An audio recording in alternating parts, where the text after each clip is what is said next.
Today, we're gonna be looking at Pinot Grigio and Gruner Veltliner side by side. When I was blind tasting and studying a lot, these were two grapes that really gave me a hard time. There's a lot of similarities, but really what is important is to understand what the differences are. So we're gonna go head to head with these, and when we get that fork in the road, how we can distinguish the two. So,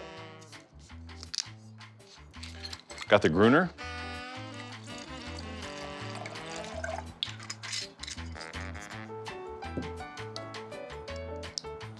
And my favorite grape, Pinot Grigio. Pinot Grigio is not my favorite grape. In fact, it was one that I really didn't enjoy drinking. So when I was studying, I forced myself, anytime I'd go out to a bar to have a drink, I would have to order a glass of Pinot Grigio and drink it before I could earn my cocktail or whatever I was gonna have after that. So I became intimately familiar with Pinot Grigio. Pinot Grigio is a very tough grape to blind taste because it's basically Italian for water. It lacks a lot of definition, a lot of character or unique qualities to it. It's not aged in oak. It's just sort of middle of the road, just there. But it's important to know what is there.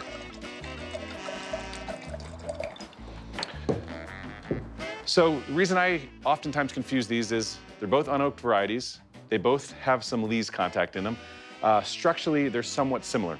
Gruner Veltliner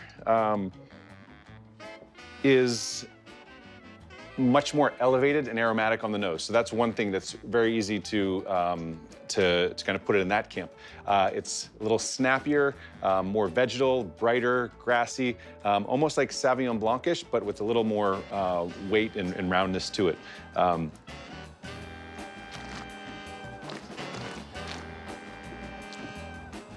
Structurally, we're probably at that medium plus acid level. When we're looking at Pinot Grigio,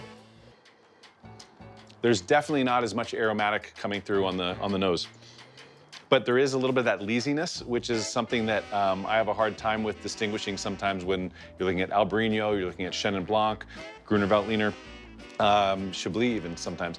And what I would like to do is focus in on, okay, of all the testable grapes out there or that would be, you might find in a blind tasting, how can you narrow it down to a smaller section of all possible varieties out there?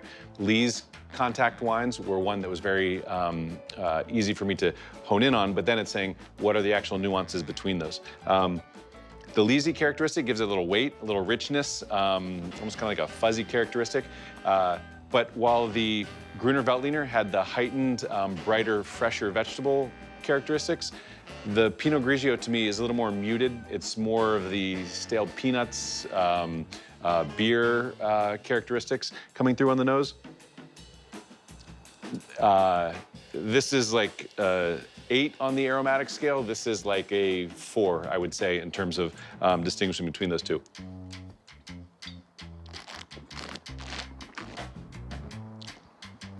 On the palate, Pinot Grigio to me is a medium-bodied, medium acid, medium alcohol. It's just blending in. There's nothing really that's jumping out from it characteristically from a unique standpoint.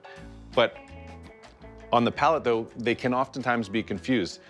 The key point of differentiation for me that takes me down the path is really the aromatics and then also the acid. Those are two things that distinguish these two. So if I'm faced with something that kind of middle of the road has the weightiness, I'm saying, okay, are there those aromatic characteristics coming through? The vegetables, the green herbs. If not, I'm in the Pinot Grigio camp. If I'm getting something that has a little brighter, I'm salivating a little bit more, there's more acid in that wine, and it's a little zippier, I'm gonna go take this to Gruner Veltliner. And at the end of the day, this is the one that I would much rather drink. Cheers.